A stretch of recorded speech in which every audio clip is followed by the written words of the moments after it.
നമ്മളിൽ പലർക്കും ഭയങ്കര നൊസ്റ്റാൾജിക് മെമ്മറി തരുന്നൊരു ടൈം ആയിരിക്കുമല്ലേ ഈ നവമി വ്രതം എടുക്കുന്ന ടൈം, അതുപോലെ ഗ്രന്ഥം വെപ്പ്, പൂജ എന്നൊക്കെ പറഞ്ഞു കഴിഞ്ഞാൽ. എന്തെങ്കിലും ചെറുപ്പകാലത്ത് എത്ര തലയും കുത്തി ശ്രമിച്ചു കഴിഞ്ഞാലും 10 ദിവസം നവമി വ്രതം എടുത്ത് പൂർത്തിയാക്കാൻ എനിക്ക് പറ്റിയിട്ടില്ല. പക്ഷേ എന്തോന്നറിയില്ല, പുസ്തകം വെക്കേണ്ട ദിവസം കൃത്യമായി രാവിലെ കുളിച്ച് വൈകുന്നേരം ആ പുസ്തകം അവിടെ കൊണ്ടുവച്ച് കഴിഞ്ഞാൽ എന്തോ ഒരു സമാധാനമാണ്.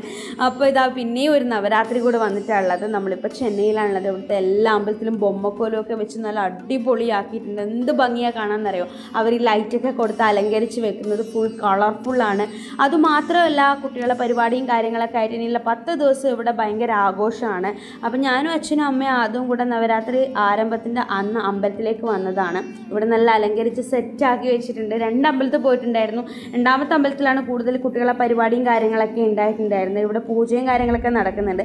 നമ്മൾ വേഗം തൊഴുത് പ്രസാദം വാങ്ങി അവിടെ നിന്ന് ഇറങ്ങി ഇനി അടുത്ത അമ്പലത്തിലേക്ക് പോകുന്നുണ്ട്. അതിൻ്റെ 2ാമത്തെ പാർട്ടിൽ ഞാൻ ആഡ് ചെയ്യാം. അപ്പോൾ അത്രയേ ഉള്ളൂ. ബൈ.